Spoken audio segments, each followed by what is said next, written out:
The Realtor's View, brought to you by Buick Real Estate, where we discuss the local market, real estate tips, helpful information, and life in Central Illinois. And now your host, Jim Wilkerson. Well, hello everyone. Today is Wednesday, November the 1st, 2023. And with me today on the Realtor's View is Buick agent BJ Flock. Welcome, BJ. Thank you, Jim. Well, BJ, that is the 1st of November. We just got done with Halloween.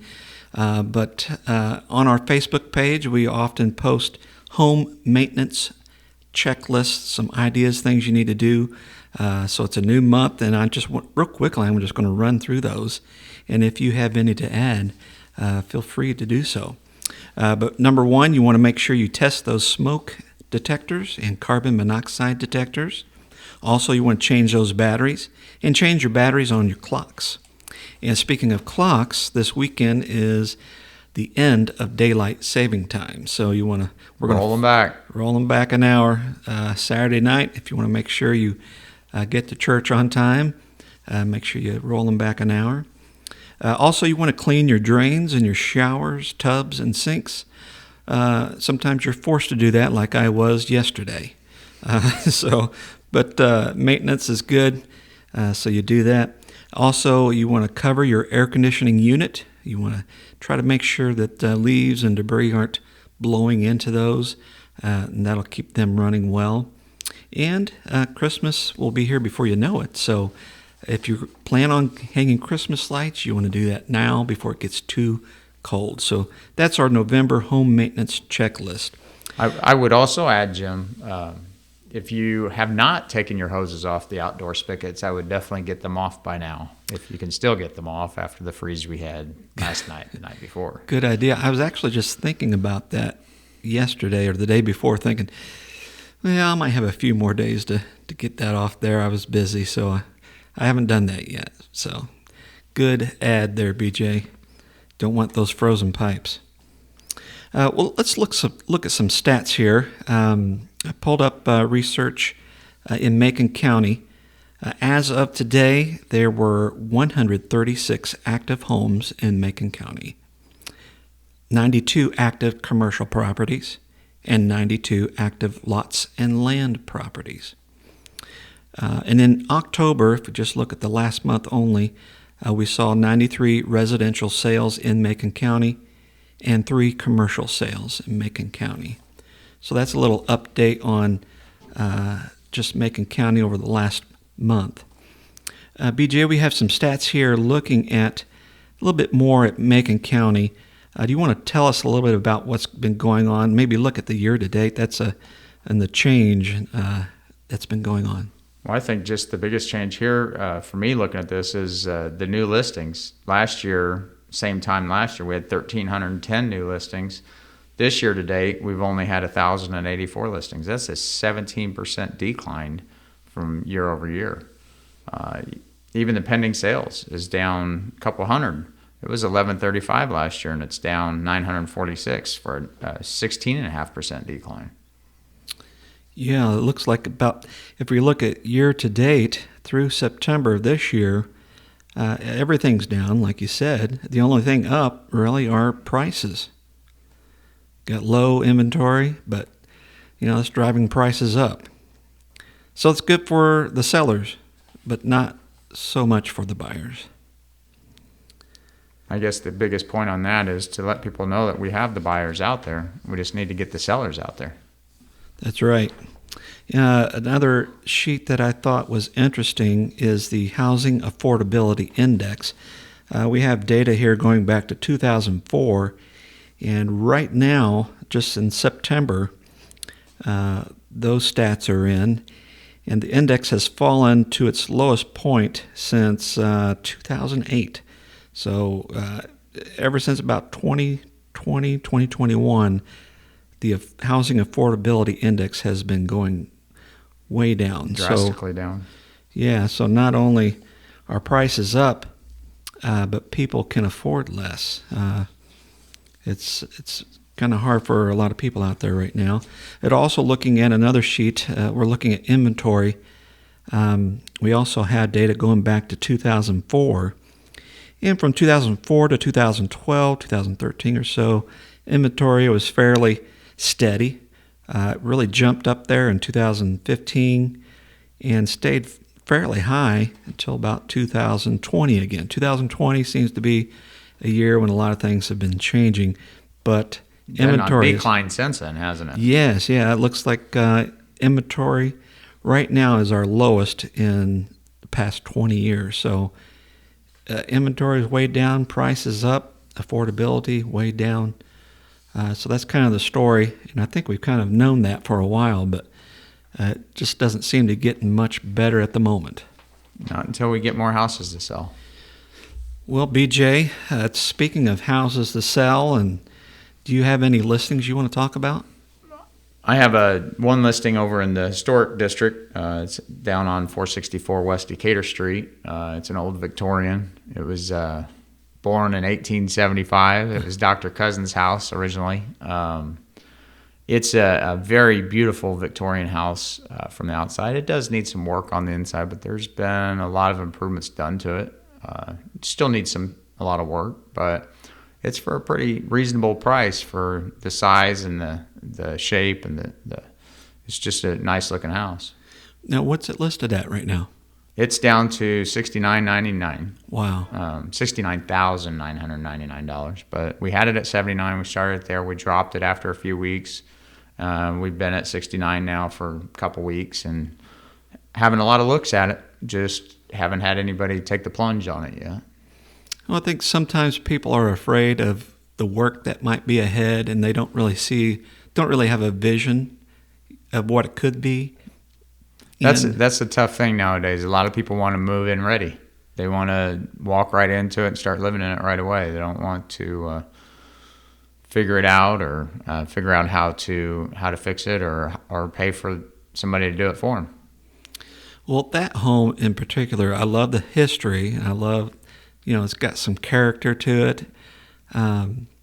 Now, I don't have the money for it, but if I did, that would be a great home to try to renovate, maybe turn it into a bed and breakfast or some kind of home that, people could rent out for parties or whatever, just to keep that history.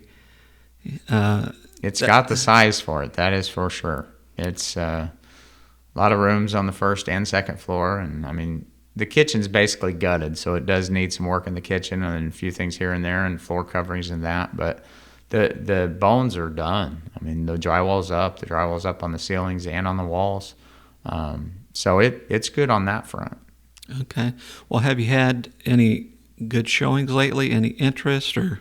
We've had several people go through it, and we've had several people that have been interested. It's made its way to the oldhouses.com website, so we got some calls from some people viewing it on that.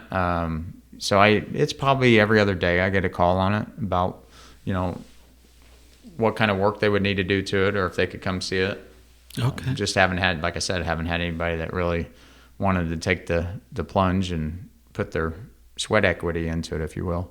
And what's the address again? 464 West Decatur Street. Okay. All right. That's a great listing. If you're out there looking for a home that you might want to be able to put your own 2 cents into and renovate and keep history alive, I think it's something that you ought to take a look at. It's on our website. All you have to do is go to our website, type in 464 in the search bar and hit enter, and then you'll find it. But talking about historic homes, BJ, we know through the grapevine that you represented the buyer of the Powers Mansion. I did. Wow. So I think that's one of the coolest listings you could ever be working on. It really wasn't a listing, it was an auction, right? Yeah, it was more of an auction. The family came to me and wanted me to represent them to try to buy this house in the auction.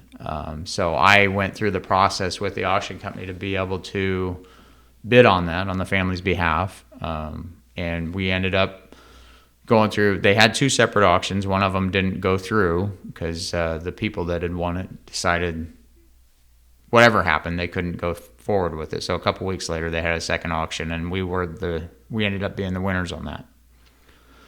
Very cool. it was very cool. It'll be really cool when we can take possession of it and they can see it and start restoring it. Now I know it's been all over Facebook. People have been talking about it, and I think everyone who's seen some of the news knows that there are people who are living in the home right now. So you're going through a process of basically getting them to leave the property that they don't own. Right. So it's a whole ordeal. I mean, it's lawyers are involved and courts are involved, and I mean it's a regular eviction process.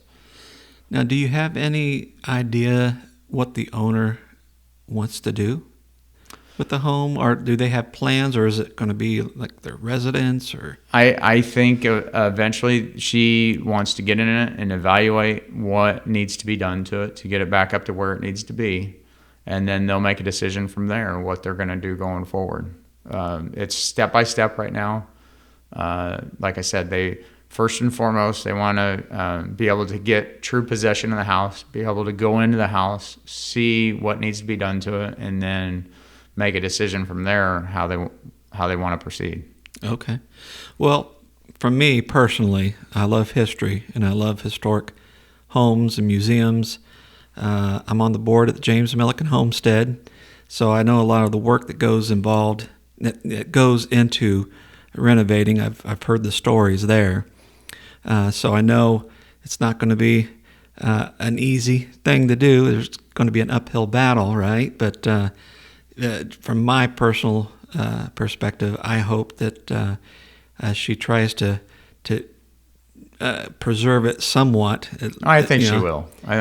And maybe, another idea, I know the Culver House, and what they're doing is they're renovating that downstairs, but the upstairs, I think they're considering making into offices where people could rent out to kind of help pay for the renovation of the home. So the home is kind of going to be used in two ways, I think, but they're still preserving that lower level for history. And I love history, so if there's any way she could make it somewhat into accessible to the public, that's what I would love. But I'm not I don't have the money. I'm not the buyer. So. Yeah, and I can't speak to what they're going to do. I know they hope to be able to restore it. It just, you don't know until you get in there and see what's taking place in there and how it looks. Awesome, BJ. Well, I tell you what, it's been a slow market. We're in November now. What do you think coming up? Do you see anything changing locally here? I tell you what, I try to tell people this all the time. I think a lot of people are not selling right now because the interest rates are high, and they think they're not going to get buyers. At one point, if I could get across to everybody out there, if you're thinking about selling, I think now's the time to sell because you can still get top dollar for your house, but don't worry about the interest rates because there's a lot of buyers out there right now. They're still buying. There's a lot of cash buyers that are coming in from other states. And I don't think you're going to have trouble selling your homes. Yeah, you make a good point there. And also, with prices going up, if I can see a seller, another concern I could see would be a seller saying, well, I know prices are up, but when I go to buy, I've got to pay that interest rate. So I can see that worry, but prices are up quite a bit. I think that would more than cover the change in your interest rate, Well, yeah, the other thing I always like to say to people is you marry your house, not your interest rate, because you can go and change the interest rate, every 6 months or a year or whenever it goes down, you can refinance. That's true. So but might be the only chance you can get that house of your dreams. Yeah, and that's an awesome point, thinking about the future there, because 5 years from now, we could be full circle. We could be into a buyer's market where you wouldn't get as much for the home you sell. Right. So if you sell now, well, buy high, low, sell low, right? If you buy low, sell high. Right. Got the reverse. But if you sell it high now, you might have a little bit of a elevated interest rate, but 5 years down the road, like you said, refinance. Mm-hmm. You still made all that money on the sale of your old home. So good things to think about. Well, BJ, thanks for your time today. Thanks for having me. I tell you what, if someone wants to reach out to you, they want to buy that home on 464 Decatur, or they want you to help list their house, how do they get in contact with you? I can be reached on the Buick website. I can be reached at bj@buickrealestate.com, or you can give me a call on my cell phone. It's 217-412-2394. Thanks a lot. Thank you. The Realtor's View is brought to you by Buick Real Estate. Subscribe to our podcast on Spotify, Apple Podcast, Amazon Music, and our YouTube channel. And thanks again for listening to The Realtor's View.